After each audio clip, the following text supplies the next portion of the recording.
So welcome back to, so the guitar's finished. I used 2 coats of the penetrating oil from Crimson on top of the stain that I put on the front. Back, as you can see, has been left natural. And then I used, I think it was 3, maybe 4 coats of the high build, which I think worked really well. And then finished it off. I used some finishing wax that I have, that I've had for a long time. That it's quite good. It just really helps bring the finish up. So I'm really pleased with that. On the camera, it looks slightly different colours as ever. It's sort of a bit more muted than it looks on the camera. The camera makes it look a bit more contrasty than it is. It's very much like a washed out denim sort of type look. Anyway, today is final assembly time. So I've got the neck plate, etc. I've got some. I had these for donkey's years. I bought them from another project. Ended up buying 2 pairs by mistake, so they've been lying around literally for ages. So I'm going to use them on this. Thinking they're going to look quite good. Strap locks. I always use the Scalar type strap locks, although these are obviously a copy make. But I've got a typical Telecaster assembly. I believe this came from. I believe that came from Axis R Us, if I remember rightly. Anyway, we'll be working on that in a minute. And we've got bridge, tuners, which have already been on once, so they just need refitting, and I've got string trees there. So, I've got a jack plate somewhere. I know I've got that ready. Anyway, onward. So here we are with everything installed. I didn't film my soldering. The last thing you want to see is my soldering. I'm not particularly brilliant at it. Anyway, everything all done. Strap locks on, bridge fitted, ground on that, pickups everything in, necks all fitted. The only thing I've not done is the string trees. I'll do them when I've got a set of strings on it. Just a word on the pickups. We'll see how these go. These are a pair of old DiMarzio PAFs, and when I say old, I bought them in 1981, and they spent their life on another guitar for a while, and I took them off some years ago and put something else on that. One of them was also in an old Strat copy for a while, which I no longer have, and I took the pickup out when I got rid of that. So anyway, but I thought I've got them sitting around, I might as well try and use them, so I decided to use them for this project. If they're not brilliant, don't work as well as I hope, then whatever, we can always swap them out and get something different for it. But anyway, I'm now off to do some tests, and then we'll string it all up. Welcome back. It's been a couple of days since I assembled all of this. It's been left strung up to pitch, tuned to pitch, and I left it about 24 hours before I did anything at all to it. And then I checked the neck relief, and it was very, very flat, the neck, not surprisingly, as it had come, but I wanted to see whether it moved much. The way that I do relief, there's plenty of different ways of doing it. Check out lots of stuff on YouTube. There's no one single way of doing it, to be honest, but the method I use is I capo at the first fret, then hold down at the where the body joins the neck, or you can do it at the last string. I normally do it around there, body where it joins the neck, and then you're measuring the distance, the little distance between the top of the 7th fret and the bottom of the string. I set mine to some specs that I got from a Dan Erlewine book from some years ago. One of his how to fix your guitar type books. Can't remember what it's called now. I'll maybe put it in the description. And I think the specs in there for virtually every Fender is 12,000, so that's what I've pretty much always set my guitars to without any problem. So that's been sat another 24 hours or so with the relief in it. I will recheck that. And then the main thing today is to do the nut slots. They're too high, so I want to get them down, and then we can sort of start getting closer to a reasonable setup. In terms of intonation, I've not really checked it other than very briefly when I first got it set up, strung up, and it seems reasonably close. I think everything's a little bit sharp, so that's okay. It's not a problem. Not to be surprised. So hopefully we can get that sorted out quickly as well. Just getting set up to do the nut slots. First time I've used these. These are some nut files I got from Crimson Guitars. I have got some StewMac ones. Let me just find one of them. So I've got these sort of StewMac ones I've had for a while.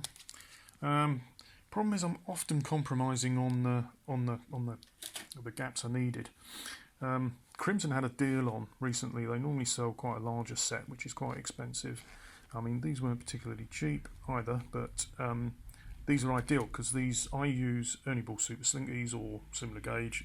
You know, basically 46 to 10s. That's what I use on essentially all my electrics. And so it just seemed to be the easiest thing. I just thought I'll buy them. I've also bought these Groove Bar by Hosco things, which are essentially to help you make sure you don't go too low.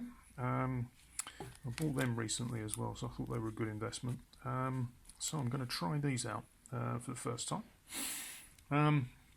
I just rechecked the relief. It's not moved at all since yesterday, so that's fine. It's still 1200s at the 7th fret, so that's perfect for me. So onward, finishing off the setup. So I have the nut slots cut. Might need a bit more tweaking. Quite pleased with these Groove Bar things. They're very good for starting off. This was a new nut, and when I put it in, I left it high. I knew you'd done that, and therefore just putting one of these under and then just giving you a guide to work to get them quickly down without having to keep rechecking is really useful. I found myself just using, there's two low ones, this one and one that's a little bit lower, that's a 1.07 millimeters, I think it is. I've used this one primarily as the one. That seems to be the best set for me. The high and the mediums might work on acoustics, but I just think that they're way too high for most electrics, for my tastes anyway. Like these files, definitely they're worth it. Definitely worth getting. The StewMac ones are quite good. I won't argue that they're not. It's just the problem I've had with them is, like there I've got a 42 and a 36 in one file. Really, I want a 46 and a 36. It's just all of that sort of stuff that goes on. I'm forever sort of trying to widen out slots, and then to get the top E, I end up using a thin razor saw. Just always a bit wary of doing that because it's so quick to take so much off. Whereas with the thin files like this, although they are very thin, and therefore you've got to be a bit careful how you're using them, obviously. But yeah, brilliant. Really recommend them. I know they're not cheap, but they're definitely worth it. So now I'm going to check the action, set that all up, and then go over everything all over again as you do. But I think we're very nearly there. So the setup is all complete, and I'm reasonably happy with it. Obviously, as ever with these things, let it settle. I'll play it for a while, see if there is anything that I'm not happy about. Couple of little buzzy frets, but they're nothing really special, and it might just either be some little spot leveling necessary, or they may as it settles in, it may not be as bad. But I mean, nothing that's really terrible and a complete dead spot, not playable. Last thing I did was fit the couple of roller string trees. I think again from Northwest Guitars. Pretty certain they came from Northwest. I'll actually give you a quick tour over it while we're here as the final thing. So headstock, Vanson locking tuners. As I say, there's roller string trees. I think they're from Northwest Guitars. I fitted a Tusk XL nut, taking out the original plastic one that was there, which was a bit rubbish. That's a much nicer nut.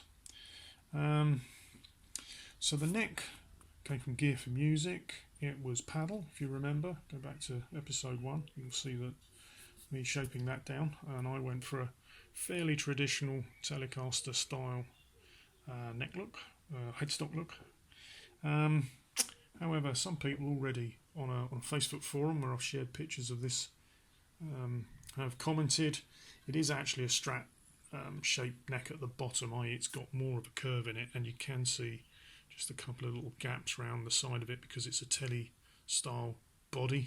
For those of you who don't know, Tele and Strat necks are not exactly the same. There's a great video by Warmouth that it will explain all of this if you go looking. The bottom line is a Strat neck will fit into a Tele body because that distance there, as long as it's butted right up, it's okay. That means that you don't affect the scale length at all. If you try and fit a Tele neck into a Strat body, because a Strat will be closer on there, and the Tele neck is much more square at the end, we'll all shunt it that way a bit. So they won't always work. At least they won't work without you thinking about it, without you fitting it, without you doing something with, to compensate for it. That's my belief anyway, but whatever. Body, Thinline, obviously. It was a maple light wood. I think it was probably sycamore or maybe poplar. Then the back, probably sapele. We'll talk about that in a minute. It's bound. Standard Telecaster electrics 3-way switch. Each pickup separately, both pickups on, volume and tone controls. I've ended up fitting this. This is an Axes R Us lipped hardtail bridge. Not expensive, but I'm really impressed with the quality of it. Pickup surrounds are all parts, metal pickup surrounds, which I'd had lying around for a long time. I think I said that before. Bought them for another project but never used them. And then these two pickups are DiMarzio PAFs, early 1980s. I bought them in 81, I believe. Again, they were in another guitar for a long while. Then came out, one went into another guitar but no longer have, etc. Blah. So they were just lying around. So I thought, well, you know, given I'd sort of seen this body and wanted to do something with a Thinline, because I don't have a Thinline, I just thought because I had them, I'd use them. Let's just flip it over. Strap locks, I think were from Strings Direct. You know, they're okay. They're the classic sort of shallow type ones. This body is quite nice actually on the back. I think it's sapele, but anyway, it's a 3-piece mahogany type body. Through stringing, which I had, to be honest, I had done it once before, but my dad helped me donkeys years ago, again on that guitar made in the early 80s, before my dad passed away. One thing I'm quite pleased with and pleased with on this is that shaping that I did on the back of the heel there, and it actually makes a huge amount of difference. Surprisingly enough, when you play up high, it really does make a significant amount of difference to the feel of the guitar. That's Northwest guitars as well. The ferrules were Northwest guitars again. There's the maple neck, and back up to the headstock, which we shaped, and locking Vance and tuners. They're not not hugely expensive, those Vance and tuners, but I find them really good. These are the ones with the slightly more vintage style looking buttons. They do some with the more modern style looking ones, but mechanism is exactly the same. It's good quality mechanism. They work really well. I like them. Finish was Crimson guitars. Penetrating oil, then the high build-up oil on everything, and the stain on the front was royal blue mostly in the end. There was some phthalo blue that I put on as a first coat, but then I went to royal blue. Thanks for watching.